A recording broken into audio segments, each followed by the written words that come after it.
Hello and welcome to the 34th edition of Humans of VIP, a part of our newsletter, The Weekly Edge. This week's theme is popular culture, and we have our in-house pop culture expert, Ankit, with us. So, Ankit, Hello. my first question to you is, what does pop culture mean to you, and how has it impacted your life so far? So far, okay. I like how you specified so far. Um, but that again is an excellent way of phrasing the question because the I think me or for that matter anybody's like how much their life has been impacted by pop culture is never a permanent thing and it's constantly changing, right? I think when I was 14 years old, I first saw the movie Fight Club, very young and impressionable age, right? And I saw the movie and I saw Tyler Durden come on screen shirtless and looking all stylish and saying that, he like screw society, who he wants to cause mayhem, doesn't like anything that's institutional and government and wants global economic equilibrium and all that. And in me rose this person that I never knew was there. I was like anti-society and anti-institution for such a long time. I became anti-consumerist. All that, the whole package that comes with a teenager watching Fight Club for 2 months until I watched the movie The Wolf of Wall Street. And then I was like sold to the packaged capitalist, highball roller lifestyle. I was like, no, I want this. I wanted to live life, in gigantic mansions, drive a Ferrari to work and all that.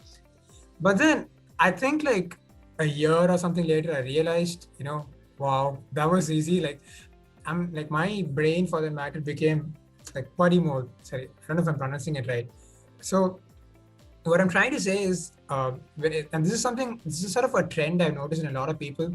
Like I'm a science student who nearly went into commerce and took up, economics to later on pursue stockbroking after watching a movie. And there have been works of art that have like inspired people to pursue different lifestyles and career opportunities and whatnot. And that again, that is in the simplest form the impact of pop culture in people's lives, right? Like you think you have like a firm mindset about something and then you see something that's completely like blowing your mind apart and gives you a whole new perspective on how things work and what the reality of is, or whatever the perceived reality of the filmmaker is. And then if it's a work of art that's done well, then that reality is shared on to you as well. Like at the moment, since you said so far, I'm going to say it here. I saw the movie Rush when I was 18 years old.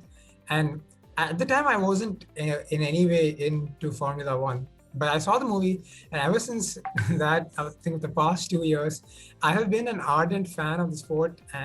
My passion only growing every day, right? So again, now I think it's safe to say that pop culture is a single most important factor in determining my personality when it comes to most things in life. And I know that this is not something that holds true only for me, which is like, like everybody I know has had their lives impacted by pop culture in a very large manner. I think that's what the impact of pop culture is. And what pop culture means to me, right? Coming to your first question second, uh, pop culture, I think it's like, of course, I'm a popular culture, right? Whatever form of widely consumed entertainment that makes it to the top, in this mayhem of all the artists releasing their own works of music or dances, movies, whatever. I think a pop culture is like the artist way of, I don't know, like you say, vox populi, right? Whatever is a commonly heard or felt sentiment of the youngest generation at the time, and what they want to talk about or what they feel like. It sort of resonates with the whole mindset.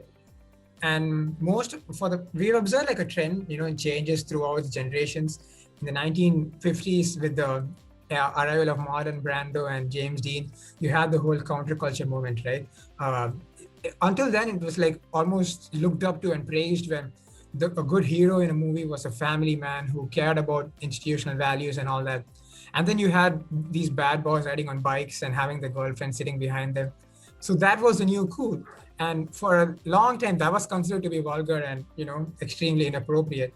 And then it changed to in the 1960s, the whole hippie movement, all flower power and all that. So yeah, I think, like we could go on and on about that. In the 80s, you had about the whole action where every 2 minutes something exploded. In the 90s, again, some sort of a new counterculture from the Generation X, where people were tired of living up to society's expectations. So almost everything took a satirical turn. And now we have, again, 2020s, we're on 2020s now. It's the millennials. All of us are depressed and we have no real purpose. So our entertainment seems to be directed in that direction as well.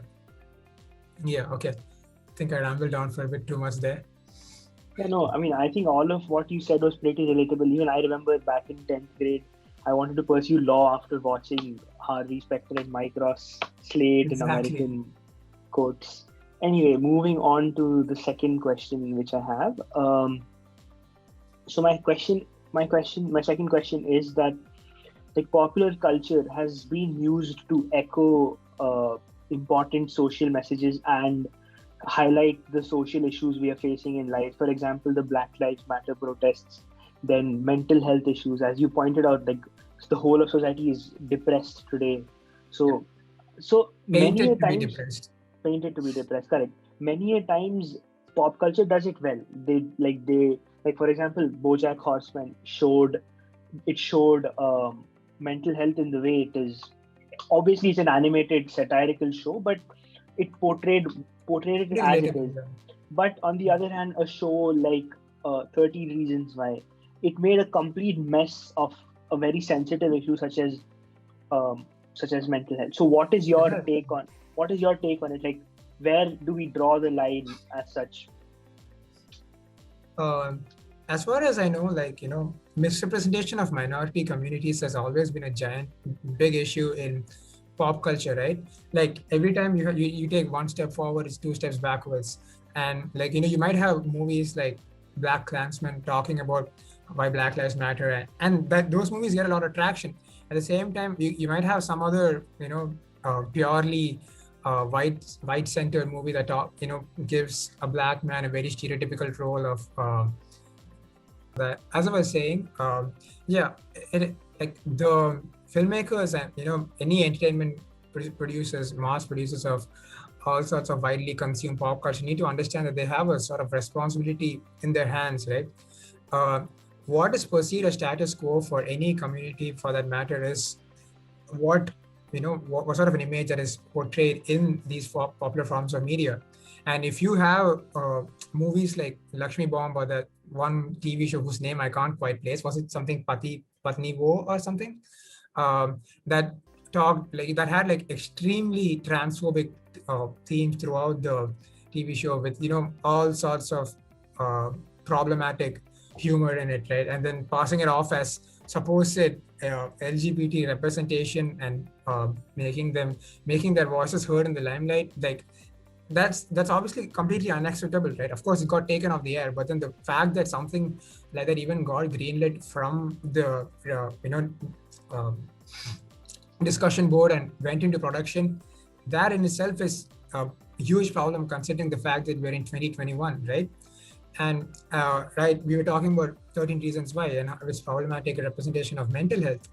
Like it sort of like glorified the whole aspect of suicide, and so as 13 Reasons Why it sort of like glorified the whole glorified the whole theme of being depressed and teen angst, and how people sort of look down upon people who are mentally ill and all that. And it's, if anything, it did more harm to the community than it's not really a community, more harm to the people who are actually teenagers who are actually facing mental health issues, rather than making it seem like their voice was heard. Because what they see is extremely problematic denotion of what these TV show makers think what a teenager goes through when they have depression. But that's obviously not as we see now. There's this common line that's thrown around, right? People say, the reason why stereotypes are out is because they have some truth to them.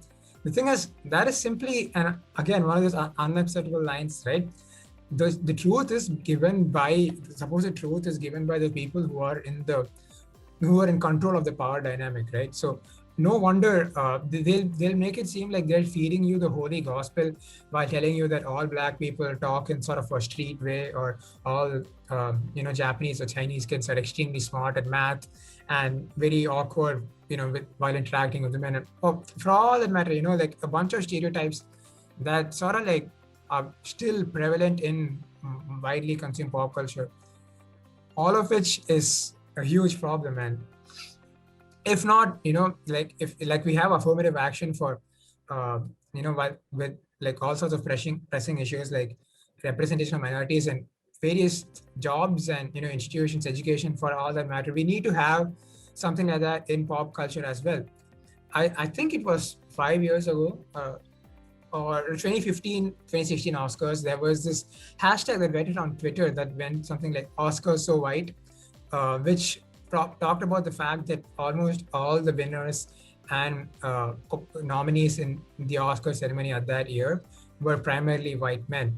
Not to take credit from the fact that white men who cannot make good movies, but then the fact remains that in 2015 there were a lot of independent movies who were made by people of color and not cisgendered and heterosexual, who had a lot of like it was works of, in short, they were works of quality, and they sort of like got brushed under the carpet because of the fact that they weren't made by giant production houses and they weren't funded by big media moguls. So again, that's changed over a while, but then there's a lot of gray area. Like while I'm talking about Hollywood, I guess you could say I'm a minority, but I still cannot I think what's important is any and all minority representation that goes on must be made very responsibly with actual members of the community being present in all forms and all stages of production, so that something problematic doesn't occur and some sort of widespread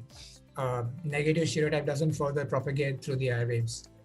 I think I can wrap it up here. That's my answer. Cool. Thank you very much. No. That was the last of the questions. Thank you very much for coming. If you would like to be a part of a Humans of VIT interview, please feel free to contact us through Instagram or our email address.